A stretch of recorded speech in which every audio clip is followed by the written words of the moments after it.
Hello everyone, welcome to study guide. আজকে আমরা class 8-এর বিজ্ঞানের দ্বিতীয় চ্যাপ্টারের সমস্ত কোশ্চেন অ্যান্সারগুলো কমপ্লিট করব। দ্বিতীয় চ্যাপ্টারটি হলো মৌল, যৌগ ও রাসায়নিক বিক্রিয়া। চলো শুরু করা যাক। 1. তরল ফুটে বাষ্পে পরিণত হওয়াকে কি বলে? উত্তর হবে স্ফুটন। 2. কোন পদার্থটি তড়িতের সুপরিবাহী নয়? কয়লা। 3. মিথেনে কটি সমযোজী বন্ধন আছে? 4টি। 4. রাসায়নিক বিক্রিয়ায় অংশগ্রহণকারী পদার্থকে কি বলে? বিক্রিয়ক।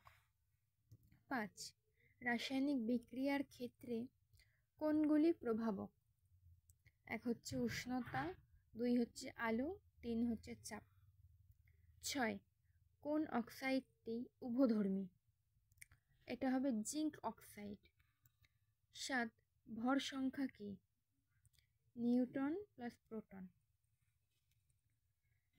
8. ঝালাই করার সময় অক্সিজেন ও অ্যাসিটিলিন গ্যাসের বিক্রিয়ায় কি উৎপন্ন হয়? এটা হবে তাপ ও আলো। 9.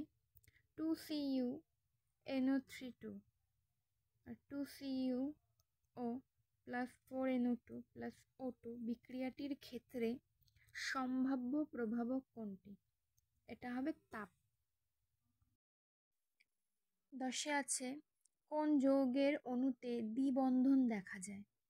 এটা হবে O2। 11. লঘু সালফিউরিক অ্যাসিডের সঙ্গে জিঙ্কের বিক্রিয়ায় কোন গ্যাস উৎপন্ন হয়? হাইড্রোজেন। 12. গন্ধ কি? গন্ধ হচ্ছে পদার্থের ভৌত ধর্ম। 13. খাদ্য লবণের গলনাঙ্ক কত? এটা হবে 801 ডিগ্রি সেলসিয়াস। 14. নিউক্লিয়াসের স্থায়িত্ব রক্ষাকারী বল কোনটি? এটা হবে নিউক্লিয় বল। 15. আর্থরাইটিস রোগে কোন উপসর্গ দেখা যায়? এটা হয় অস্থিসন্ধির ক্ষয়, হাড়ের জয়েন্টের ক্ষয় হতে থাকে।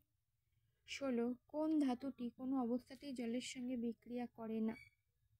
এটা হবে রূপো। 17. সাধারণ হাইড্রোজেন ও জার্মান হাইড্রোজেনের পার্থক্য লেখো। সাধারণ হাইড্রোজেনের তুলনায় জার্মান হাইড্রোজেনের বিজারণ ক্ষমতাটা বেশি। 18. একটি রূপোর হাড়ে সোনার প্রলেপ দেওয়ার জন্য অ্যানোড রূপে কি ব্যবহৃত হয়? এটা হবে AU। 19 হচ্ছে ক্যাথোডে কি সংঘটিত হয়? এটা হবে বিজারণ। 20. গলিত NaCl এর তড়িৎ বিশ্লেষণের ক্ষেত্রে অ্যানোডে কি জমা হবে? এটা হবে Cl2। 21. জলে কটি সমযোজী বন্ধন আছে? 2টি। 22. মানবদেহের প্রতি 100 গ্রাম ভরে কত পরিমাণ নাইট্রোজেন থাকে? 2.57 গ্রাম। 23. সোনার গলনাঙ্ক কত? 1063 ডিগ্রি সেলসিয়াস। 24. বর্ণহীন তরল পদার্থ কোনটি? এটা হবে জল। 25. কোনটি বাদামি বর্ণের gas? Nitrogen die oxide.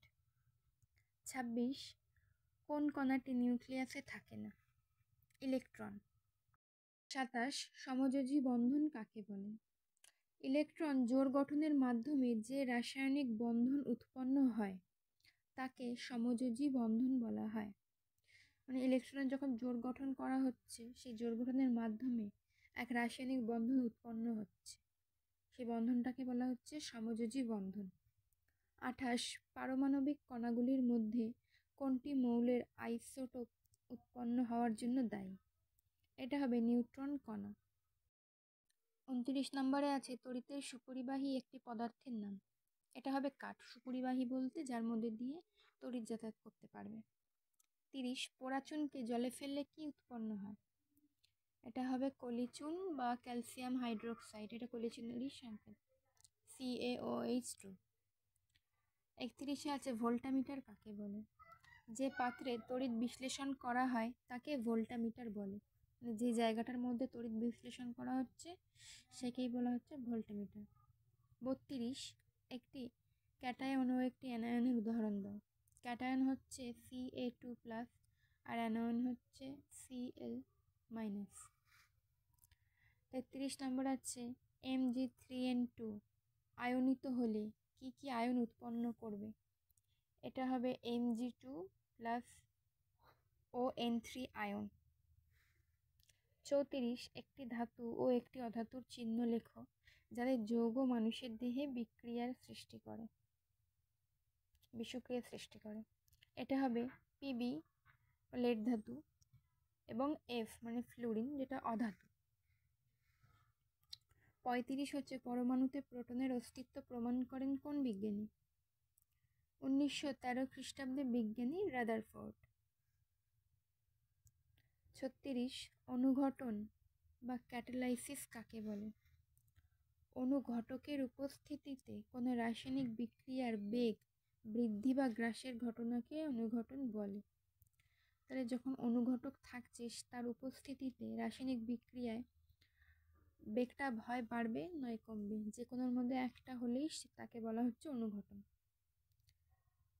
37 last তড়িৎ বিশ্লেষণের একটি ব্যবহার লেখো। এটি কি কাজ করে থাকে? অশুদ্ধ কপারকে তড়িৎ বিশ্লেষণের সাহায্যে শুদ্ধ করা যায়। তাহলে কপার অশুদ্ধ থাকলে তাকে তড়িৎ বিশ্লেষণ করে শুদ্ধ করা যেতে পারে। তাহলে এত অবধি ছিল আমাদের এই চ্যাপ্টারের সমস্ত কোশ্চেন অ্যান্সার ইম্পর্টেন্ট। আশা করি তোমাদের কাজে লাগবে। ভিডিওটি ভালো লাগলে অবশ্যই লাইক করে দিও, আর এরকমই ভিডিওর জন্য চ্যানেলটিকে সাবস্ক্রাইব করে দিও।